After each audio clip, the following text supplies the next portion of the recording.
Hats off to Rocky Mountain fiction writers, because I thought when I volunteered for this job, I would have to sell myself and convince them that a blind person could take it on. They didn't bat an eye. Please welcome science fiction writer and technology blogger, Paul Martz. We, as Americans in our society 30 years ago, took on the enormous expense, challenge, and engineering headache of turning every single crosswalk into a curb cut. Why is it so hard for us now, 30 years later? Why do we still have new websites and applications coming out that have the same kind of accessibility problems that have been around for years? From software engineering to short stories, no boundaries will hold back Paul's creative endeavors. No one has ever told me, no, you can't do that. I've never had anyone standing in my way. And if anyone does stand in my way, you know what? I find a way to do it anyway. And now, here's Paul Martz. We hope you enjoy.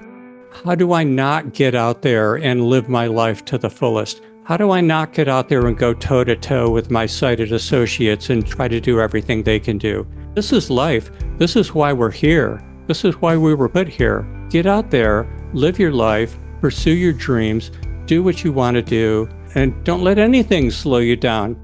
Welcome to Blind Abilities. I'm Jeff Thompson. Paul Martz is an award-winning science fiction writer and a technology blogger for Applevis. But he's much more than that, as you'll find out in this interview. Paul's been working on a project as an editor for the first time, and he accepted this challenge even though he was the only blind writer in the Rocky Mountain Fiction Writers Group.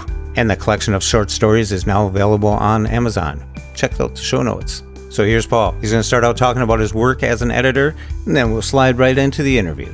We hope you enjoy. Rocky Mountain Fiction Writers puts out an anthology once every 2 years, and that's basically a Colorado nonprofit with about 600 members, all of which are fully sighted except for me. And the anthology is all volunteer organized and operated. So every 2 years, they're looking for new people to step in and lead that project. And a year and a half ago, I kind of got the wild idea that I would want to take this on because I knew it was going to be a lot of work, and I knew I was going to face challenges as a blind person, but I'm a fiction writer now, and I really wanted that experience from the perspective of behind the editor's desk. What is it going to be like to see a project through from concept to finished product, right? What's it going to be like to come up with a theme, solicit stories from authors, review those stories, make those tough decisions about which go in and which don't, send out those notification emails that make people's days, send out the rejection emails that ruin people's days. This is hard stuff that editors do every day out there. And then we had to work with the authors that we chose to make any changes that we thought might clarify their writing or improve the story they were trying to tell. And now we're in just the very final phases of it. Linda did the production work. She's my co-editor. And what I've done is I've opted to take on the promotion and marketing. So my job is now to get the word out there. So I'm very pleased to say that Linda, even though we had a September 7th, 2024 publication date, Linda's work is done. And so she's already pushed the button. So this anthology is called Without Breaks, Fingers Crossed, 13 stories, all by Colorado authors, all submitted around a theme of Colorado's changing climate. And we expected stories about floods and droughts and snowstorms and hail. And yeah, we got a lot of those. But there were a few authors that had very interesting takes on what a changing climate was. And I don't want to give away any spoilers, but you might be surprised by a couple of the stories that we chose to include, which were not necessarily weather related. Yeah, Linda's production work is done. And so I'm telling you right now and your audience for the very first time that Without Breaks, Fingers Crossed is available as a paperback from Amazon and as a Kindle ebook from Amazon as well. Now, I want to talk about my experience as a blind editor too. Don't let me get too far off track, but I have to say the one thing about this book that I am most excited about is that it includes a story by the award-winning science fiction author Paolo Bacigalupi. He's written a couple of science fiction novels that were highly regarded and recognized, both The Water Knife and The Wind-Up Girl, as well as one designed for a young adult audience called Shipbreakers, about a young boy growing up on the future submerged Gulf Coast, eking out an existence by stripping recyclable materials out of old tanker ships, and how he overcomes that existence and builds a life for himself. So he's written some great novels. We're very honored to have a short story by that same author in our collection called The Tamarisk Hunter, along with 12 other stories, so 13 total. And these are all from different genres. So no matter what kind of stuff you read or who you are, you're going to find romance, thrillers, mysteries, science fiction, young adult, and even some humor in this book. So there's a little bit here for everybody, and it's suitable for any age reader, I would say middle school and up. And you took on this project as a blind author to get that experience like you're talking about behind the desk of the editor. How's that going for you as someone with a visual impairment? Exactly. And, that's a great question. I have so many things to say about that. First, I have to say hats off to Rocky Mountain fiction writers, because I thought when I volunteered for this job, I would have to sell myself and convince them that a blind person could take it on. They didn't bat an eye, Jeff. They were so ready and supportive of me taking on this role, and have actually been supportive of including me in all the activities of their organization. So basically, I already knew as a writer that I knew how to run a word processor, and I knew how to check for my own spelling and punctuation mistakes. I knew how to put it in a format that would be acceptable for an editor, setting margins and double spacings and font and size. But I knew also, because I've worked with technology as a blind person for 10 years now, that I knew I was going to run into problems that I could not foresee. Strangely, most things just worked. Anything a sighted person can do, I can do too. I just have a different set of tools. That's the way I look at it. One thing that I ran into that really surprised me, it's spreadsheets and tables when they're embedded in a Microsoft Word document.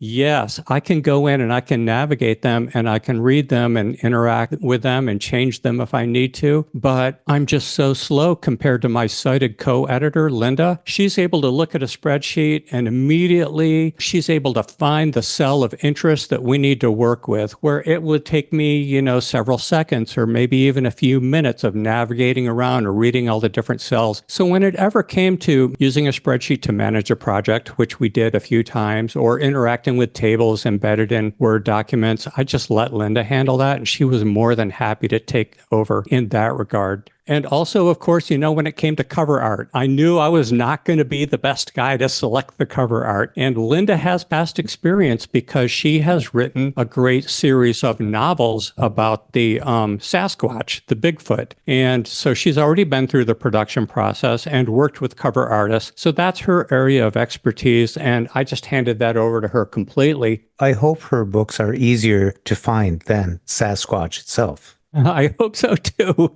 I can't really see the cover art at all, but I understand that it's amazing. Everyone who's looked at it tells me it's really great, and I trusted Linda to do an excellent job with that, and she didn't let me down.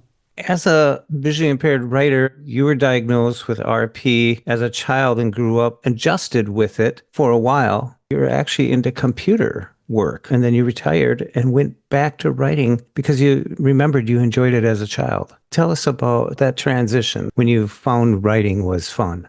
Sure. I guess as a kid, I always had so many interests, and my vision impairment when I was a child was present, but the symptoms were mild. So I didn't have that burden of those very low expectations that society puts on blind people. For the most part, I got a lot of encouragement to pursue whatever I wanted to do. And as a child, that was a lot of technology, a lot of writing, and a lot of music. I played drums. I still play drums. Recently, I've been teaching myself piano. No one has ever told me, no, you can't do that. I've never had anyone standing in my way. And if anyone does stand in my way, you know what? I find a way to do it anyway. Like a true punk rocker drummer would do, right? Exactly.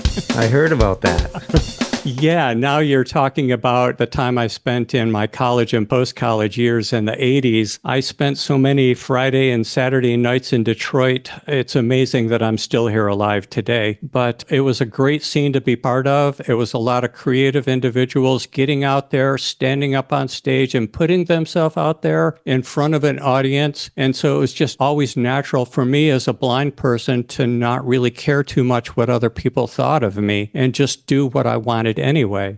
Did you find that it was the art, it was the quality of work that you did that led people to not look at the blindness? I agree. It was more about what kind of music we were making, what kind of statement we were making, and more about how we interacted with the society around us and the political and social climate of the time. That was really the important thing. And were we doing something creative or were we just copiers? That was also important too. Originality played a large part. And I hung out with so many creative individuals. How could that not influence me? Really, the strange question, if there is one, is how did I end up being a left-brained computer programmer for 30 years?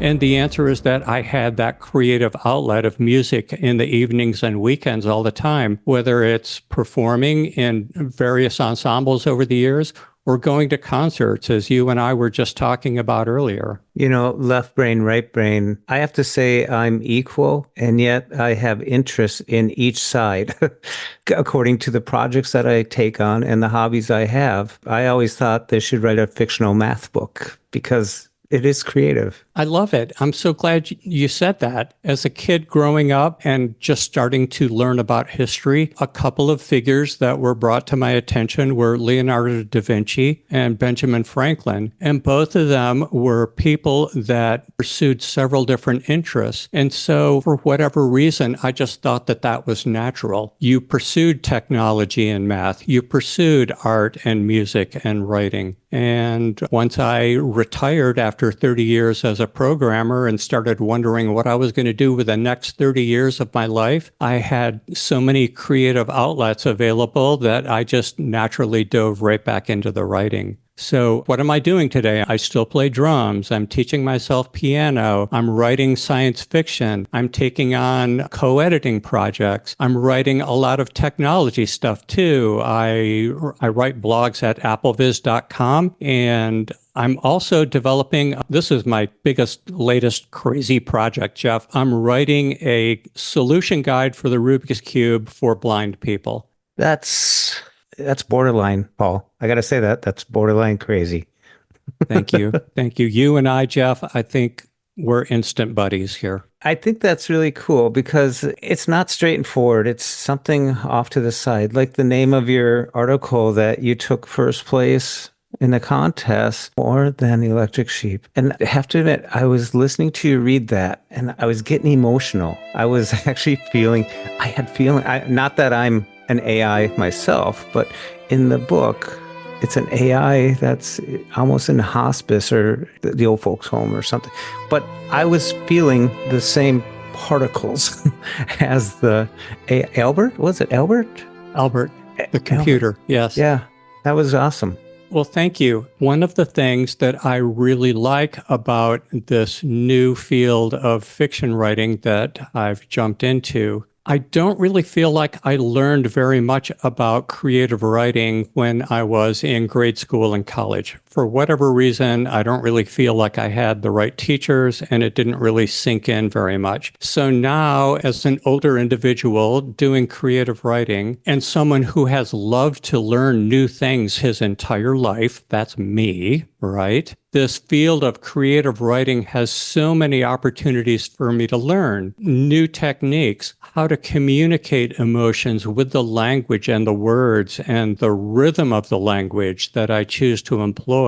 So when I wrote a piece like More Than Electric Sheep, and I manage to convey that emotion to a reader as you've just described, that makes me feel like I'm making progress. I feel like I'm getting through to my readers, and I know that I'm developing as an author. So then I get this positive feedback loop going. It makes me want to write more. It's like, wow, I was able to convey emotion to a reader. I want to try that again and keep conveying emotion. It's a very challenging field. And what I found is all the other fiction writers I've been associating with are so supportive and encouraging. Everyone wants to see each other succeed as a fiction writer. It's kind of a higher water floats all boats kind of situation. We each encourage each other. We share our tips. We work together in critique groups, and we make sure that everybody does the best fiction writing they can.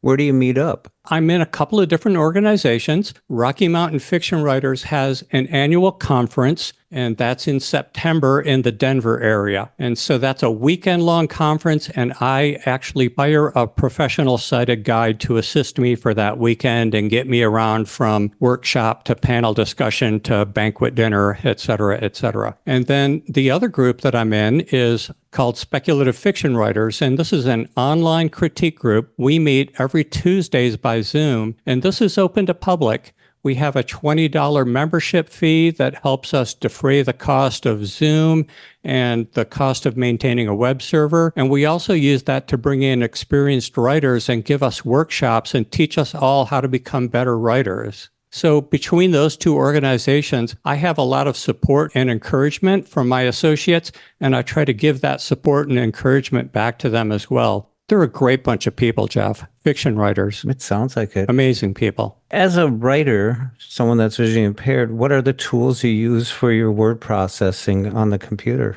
What I should be doing is using Microsoft Word on Windows with JAWS, because the vast majority of the vision impaired and blind writers are using that environment. But as fate would have it, I'm a Mac user and I'm using VoiceOver, and I use a different writing tool, not Microsoft Word. I use something called Scrivener, which is a pretty powerful long format writing tool that lets you export to a variety of different formats. So I can develop my content in Scrivener, and then I can export that out to Microsoft Word, or I can export it out to Markdown or HTML or rich text or a variety of other formats. With Scrivener and VoiceOver, I run into a few challenges. What I find is that with each new update of Mac OS, VoiceOver behaves just a little bit different. And with Scrivener, I run into another issue, which is the user interface is very, very complicated. What I need to do with Scrivener, there's not very many features I need. I need a window where I can edit, and I need something that allows me to specify what's in the header and the footer of the document and what to export out to. But Scrivener is nuts and bolts, all sorts of controls for all sorts of things that I rarely use, but I still need to navigate around that user interface and get to the features that I want to control.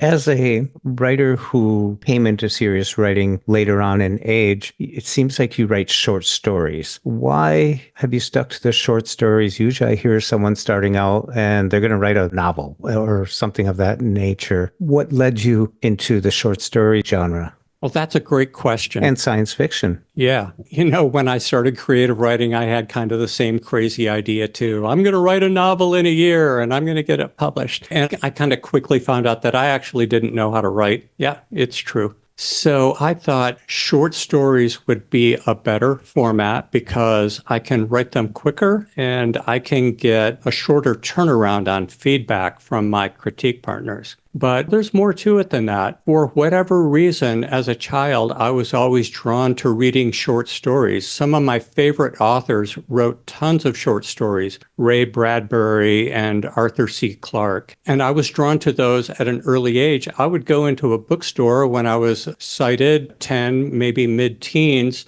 I would go to the science fiction section and look at the different books there and maybe find a novel or two that looked interesting, but it was always the short story collections that really caught my attention. I still read them to this day. I read anthologies of short fiction. I'm currently reading 2017 Best American Fantasy and Science Fiction, edited by John Joseph Adams. I also listen to short fiction podcasts all the time, too. So I listen to Uncanny and Lightspeed and Creepy, The Wrong Station, and they're great short format casts that anyone can listen to and enjoy. It's really a beautiful form. And as a writer, I find it allows me to experiment. So in addition to learning what works and what doesn't, I also get to try new things that I wouldn't normally try to do in a novel, different narrative perspectives or different plot arcs and character arcs. It's just a fun format. And there's so many opportunities to get published too. One of my stories is called Dr. Harriet Hartfeld's Home for Aging AIs. It was just accepted by Amazing Stories and is going to be published this summer at amazingstories.com. I'm very excited about that. I also gave a try at writing a ghost story last October, kind of just for fun, and started circulating that around. And lo and behold, that has just been accepted by Creepy Podcast. I just found out about that yesterday. I don't have any information on when it's going to get published yet, so that's brand new news right off the presses. Very excited about seeing real editors out there in the real world taking an interest in the short fiction that I'm creating. It's just a thrilling feeling. I love it. And you have some first and second places in some other contests you've done with other stories that you've created. That's right. You mentioned More Than Electric Sheep, and that was a first place winner in a contest that wanted stories under 1,000 words that had to do with AI. And I had already been thinking about stories surrounding AI, so the characters and the story for More Than Electric Sheep kind of came together pretty quick. That story took first place and is available online at unchartedmag.com.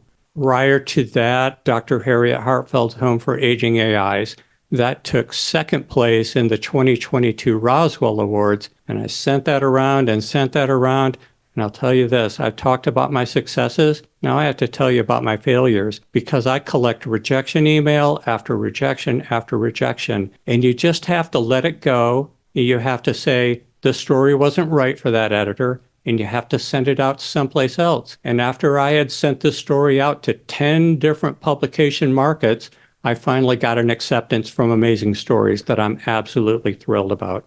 Wow. Now, a short story, I remember long stories are easier to write than short stories because you almost have to be more concise.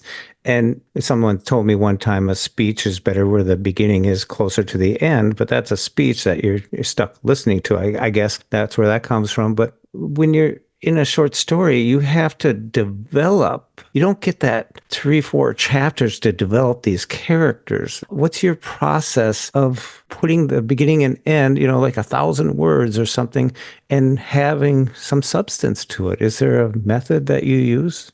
I am still learning how to write, Jeff. And what I'm doing, I may not have the words to describe it, but for years, I worked as a computer programmer. And shorter programs ran faster. And software was all about efficiency, right? We wanted to use less memory and less CPU time.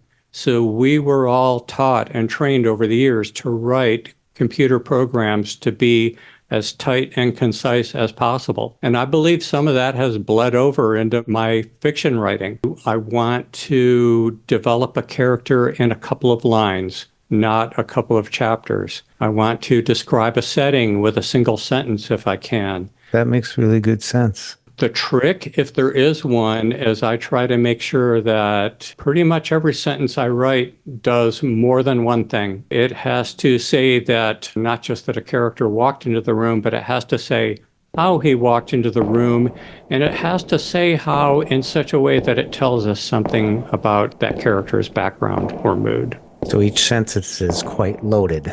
Yes, I'll tell you, it's like any other muscle. It's something that you need to exercise every day and develop. I'm surprised at my own growth in my vocabulary. Of course, now if I try to think of some obscure word and really wow your listeners, I wouldn't be able to think of one, right? Because it's not going to come to mind. Sublimate.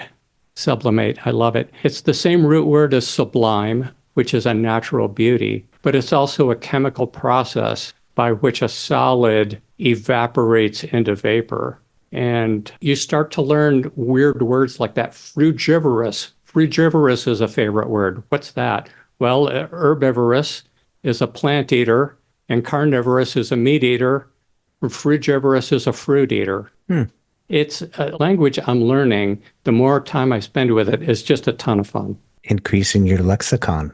And I think it goes well with the music too, because I think over the years I was playing music every evening, and that was somehow exercising that right hemisphere of my brain. And now I get chances to kind of build on that foundation that music laid for several years. It's really interesting that you mentioned the accessibility of Scrivener. Like, you spent a year teaching accessibility, so you must got to a point where you're confident enough, and it must be frustrating to see that these tools are out there for writers to use that are inaccessible. The current state of accessibility, for me, it's like any coin. There's two sides. There's a lot of potential and promise, and there's also been a lot of disappointment. I have been blind for 10 years. We, as Americans in our society, 30 years ago, took on the enormous expense, challenge, and engineering headache of turning every single crosswalk into a curb cut.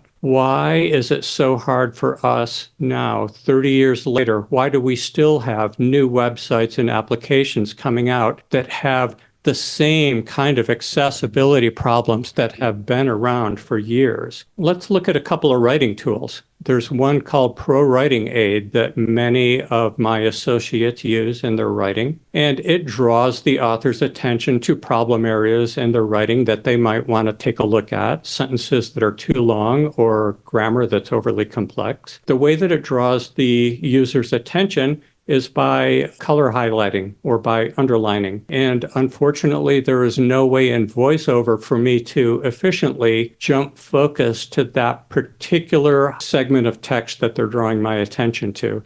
And I brought this to Pro Writing Aid's attention. I understand they're working to address it.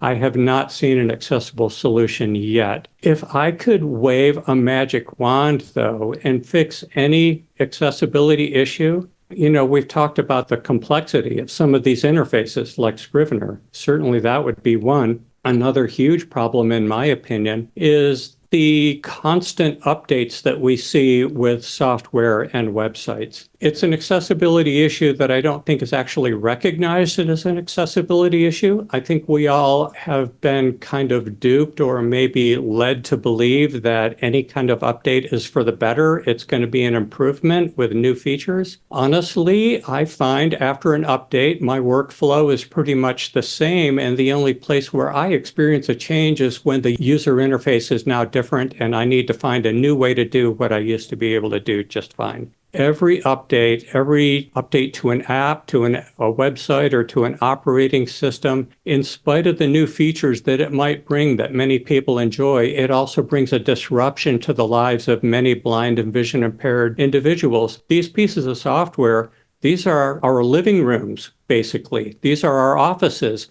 And it's like someone came in and rearranged all the furniture on us. Oh, yeah. I hear you. I was uploading a podcast today, and on my host site, they changed it from preview to just view, but they also moved it over a tab. And my muscle memory knocked the hurdle right over mid-race. And it was like, whoa, let's back up here. But the second time, I'm so used to updates, changing things without notice that I don't hit PRE for preview in my search for link. I'm hitting view, and I realize there's about 4 different views on that page. So I pretty soon my muscle memory will come to it and take over because it's just a bump in the road. But for someone new, how many bumps in the road can you have on a page that makes the accessible software unusable in a sense? I feel your pain, Jeff. I know what it's like. But at the same time, I've worked with computers long enough that I know that it's possible to do what I want to do.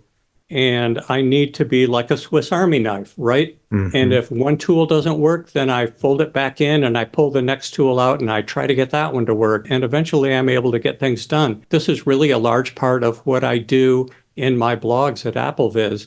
If you're a regular Applevis reader, then I'm sure you probably know my name from the forum discussions because I have a pretty loud mouth. But maybe you've read some of my blogs too, where I've tried to do deep dives into some pretty complex programs and help people who wouldn't otherwise be able to use things like Google Docs or GarageBand, which is the digital audio workstation app that comes free with Mac OS, or Discord, which is a social media almost communications tool that's heavily used by gamers. So yeah, I try to at least let people know, here's what I do with these tools. Here's how I use it. It is possible to get work done. You need to kind of bang your head against the wall a couple times, fall down on the floor, kick and scream a little bit, and then you need to get your butt back in the chair and you need to keep working because it is possible for you to find a way to use it for the most part until you eventually run into something where it's just not possible. Yeah, I've run into that too. I'm not going to say everything's possible. Some things are just impossible. Yeah. Different approaches, sometimes just going to the back of the page and coming forward or going forward and going back. But after a while, if you do it enough, just like you were saying about anything, practice, keep on practicing, and pretty soon you have your own way of doing it. I like it when someone asks me, how'd you do that? And I have to pause for a little while and I can't explain it. A lot of it's turned to muscle memory because I've done it so many times. And I actually almost have to put it on keyboard learn mode. Instruction mode to kind of do the key command slowly and, oh, okay, I do this. Yeah, if you try to write down what you do, I mean, it's so easy to do it from muscle memory, but then to actually sit down and enumerate those steps, like in a bug report or something, that's an entirely different set of neurons that you're engaging at that point. Let me tell you, though, what I'm most excited about in accessibility development, it's the recent innovations in artificial intelligence. And I know it's had a bad rap from the media. Everyone's concerned about how it can be abused and misused. And I hope we don't throw out the baby with the bathwater here, because this has so much potential to improve the lives of blind and visually impaired people. We've all, if we have an iPhone, we've all used Siri or some other kind of similar smart assistant, Alexa, and we found out how powerful it is to have a computer that can understand your language, natural language, spoken language, and then do things on your behalf. I love the fact that if I want to get into accessibility settings on my iPhone, I just tell Siri, open accessibility settings, and there we are. But Siri has so many limitations now. If I wanted to tell Siri to turn off lock rotation so that I can go into landscape mode, well, Siri doesn't know how to do that. Imagine a future where you have an AI-driven smart assistant that's able to listen to your natural language and take care of any command that you might have. In fact, there's already something in development. It's called Type Ahead. It's available on the Mac. This is an AI that it's just in its infancy at this point, but I've already found it's incredibly useful for filling out those horribly complicated web surveys and customer satisfaction surveys. If I open up a web page like that in my browser with a million different radio buttons for completely dissatisfied to entirely satisfied and 30 different questions and columns and rows and tables, I just go over to Type Ahead and I say, help me fill out this web survey. And it asks me one question at a time, and I type in the answer, and it selects the controls for me. It moves from screen to screen. It takes me through the whole survey and submits it. It works pretty stinking good, given this was the hack job that some developer cooked together in his spare time. This technology is at its worst point right now in terms of functionality, Jeff, and think where it's going to be in 10 years if it continues to develop. I imagine being able to sit down to my Mac and, oh my goodness, I'm running out of space in my partition. Well, I just tell the artificial intelligence, give me 10% more on this partition. And it figures out how to go into disk utility. And it figures out how to interface with those inaccessible controls to enlarge the partition on my SSD. I think the future is only going to get better. I told you I used a sighted guide at this writing conference that I go to. I imagine that an artificial intelligence ought to be able to learn the floor plan of the conference facility and guide me from room to room. Maybe even with a head-mounted camera, learn to recognize the friends and associates that I will know at that conference and help me catch their attention so that we can talk in the hallway, things like that. I don't think that my artificial intelligence is ever going to drive over to a Starbucks and pick me up a cup of coffee, but you never know. Maybe that's coming too. Driverless cars, right? I'm very excited about AI.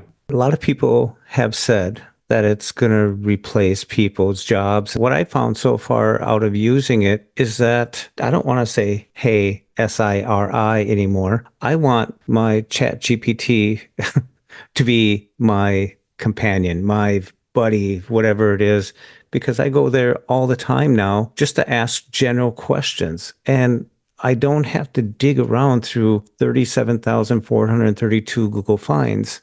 And they're prioritized by who pays more or whatever. I just get these answers. I believe these answers are just generic. I'm not going into science or anything like that. I'm just asking general gardening questions or a recipe, create a recipe. And it just generates it. And now with ChatGPT 4.0 coming out where it can view video in real time and describe it. Like you said, we're just at the tip of the iceberg here, or at its worst. Where is this going to be? And at the rate that it's developing, where is this going to be in 6 months? I heard about the Chat GPT-4 and live video, and I'm very excited about that too. Like you said, just asking ChatGPT-3 general questions right now, it actually provides pretty stinking good information. I use it a lot myself too. And even as a writer, I had to write a short piece recently that I decided the perfect voice for that story would be King James Bible English. Unfortunately, I don't know the grammar, all the thee, thine, and thou, and etc., right? So I wrote it and I fed it into ChatGPT and I asked it to do a grammar check, assuming King James Bible English. And it actually found a few things that I could verify on the web actually needed to be corrected. So, you got to be careful. It, like any grammar checker, it flags some things that you really don't want to change. But it did catch some things that were actionable. And I thought, that's a great use for this technology because there are no grammar checkers out there for King James English. I've taken a transcript from a podcast and fed it into ChatGPT and asked for a summary. Okay. Rather it be a 50-word, 100-word, and then give me 3 samples for titles and toss in a social media post. And I'll read them and I'll definitely take from it or change it, because it tries hard. It does a really good job. But there's some ideas that are percolating that all of a sudden you hear that sentence and you go, oh, why didn't I think of that? It's a tool to sit down with, like you're in a group, like you're with your group of authors and stuff, where you generate ideas and hear feedback, getting feedback from stuff that you've written. I mean, I'm always putting in something I've written. I don't just ask it to come up with something because I want the prompts to be kind of relevant to what I want. And it's just so interesting to see how close you were to what you really wanted or how far off you were. And you learn from that. You're totally right. How many times do I, as a writer, bring a story to another writer or chat with a friend over a cup of coffee about a story idea I've got just to get their opinion and get their thoughts and get me thinking in different directions. And now I can do that with ChatGPT or lots of different AIs. Actually, I've used a few. They all kind of give me different kinds of feedback. So if I don't have a friend immediately available or I'm under a tight deadline, I can use that AI in that situation to get immediate feedback, and maybe that gets me going in a different direction. And then for the sighted world, we have to be honest, they love pictures and images. And for those of us who are vision impaired, we still want to be able to promote ourselves in social media and websites, but we have a hard time even selecting maybe a good image to go with our posts or our websites. And there's a new feature in the WordPress, which is WordPress is a system for helping you build websites. Basically, it's a website builder. There's a plugin called Jetpack in WordPress that now has artificial intelligence built into it. So as you write your post, it will suggest an image that will actually go along with the post that you have created. And it's an image that it generates itself using AI. I don't know what it's using under the hood, Midjourney or something like that, Dolly 2, right?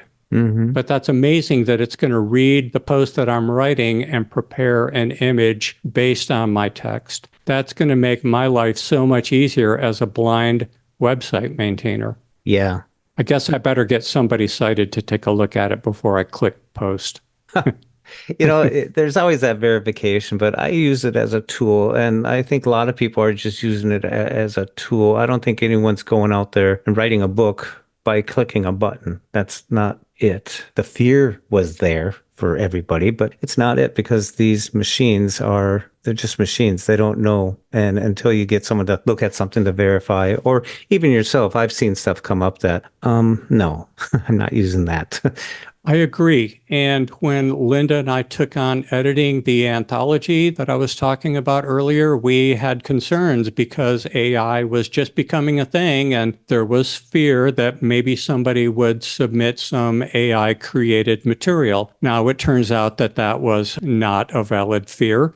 We collected stories from the members of RMFW, every single one of which is there to promote themselves, not what they can do with an AI, their own creativity. That's what they're selling. But at the time, we did enough research to look at what some of the AI technology at that time was capable of creating. And we looked into a few tools for detecting AI written content. We decided that the best way to judge whether something was written by an AI was to read it ourselves, because if you read it really, really close, you will find inconsistencies and incongruities that just don't quite match up with the way a human trained in the art of writing fiction would create it. The rhythm is wrong. The word choice is wrong. The paragraphs are very well formed with a nice introduction line and a nice conclusion. But if those are two slices of bread on a sandwich, then the interior is kind of rotten meat, if you know what I'm saying. I like what you say about the cadence, the rhythm, Mm-hmm.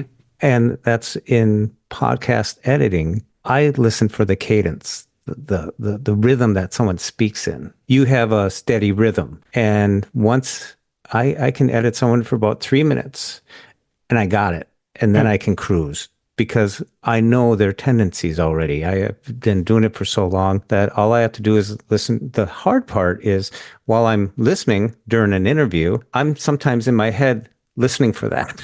Okay. Because I just hear it. It's just a natural thing for me, but I don't want to get distracted. I want to listen. I want to take in everything. But so when I get to editing, sometimes I really get to hear the interview because I may be thinking of a question or where's this leading to? I'm busy in a sense, working. But when I'm editing, once I get that cadence down, I'm not distracted. Then I start to hear the story word by word. And it's just really neat to be an editor. And you got that experience to be an editor for the Rocky Mountain fiction writers.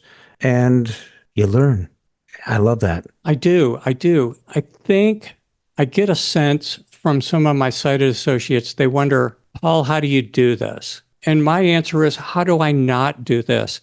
How do I not get out there and live my life to the fullest? How do I not get out there and go toe to toe with my sighted associates and try to do everything they can do? This is life. This is why we're here. This is why we were put here. Get out there, live your life, pursue your dreams, do what you want to do, and don't let anything slow you down. Forget blindness. There's so many excuses for fear and anxiety and worry. My response is be yourself, put yourself out there, and let everybody else think whatever they're going to think. Because you know what? Everyone else is out there. Join the party. Get out there, do it. I like that. Paul Martz, thank you so much for coming on the Blind Abilities. It's been great. Jeff, how long have you been doing this? Oh, 2013, 14, somewhere in that area. Great. 10 years. Outstanding. Yeah. Well, thank you so much. You're doing a great service for the blind community. And like I said, I'm honored to be here and be a part of this. If your listening audience cares to follow what next crazy antic Paul Martz is up to, I would suggest that they follow me on paulmartz.com or look me up on Applevis. That's an easy way to find me. I wear so many hats. I'm the moderator of the Retinitis Pigmentosa email list, and I'm involved in all these writing organizations. So if you can't find me, my internet trail is wide and deep, so you're not looking hard enough. Well, I'm glad I found you. You reached out, and I went and checked out your story on Access Media, and I was just... like I said before, I was just entranced in that story. Then you took the drink of water and I looked at the watch and I said, hey, I got to go talk to this guy. And I'm glad I did. Glad I got the opportunity, Paul. I am learning now to take a drink while you're talking, and I think that's working well. There you go. Yeah, great talking with you, Jeff. Really enjoyed getting to know and to talk to Paul Martz. And if you want to find out more about Paul and what he's up to, check out his website at paulmartz.com. Check out the links in the show notes to all his publications, all his award-winning publications, and his technical blogs on Applevis as well. I want to thank you for listening, and until next time, bye-bye. For more podcasts with a blindness perspective, check us out on the web at www.blindabilities.com, on Twitter at blindabilities, and download the free Blind Abilities app from the App Store and Google Play Store. That's 2 words, Blind Abilities. And if you want to leave some feedback, give us some suggestions, give us a call at 612-367-6093. We'd love to hear from you. When we share what we see through each other's eyes, we can then begin to bridge the gap between the limited expectations and the realities of blind abilities.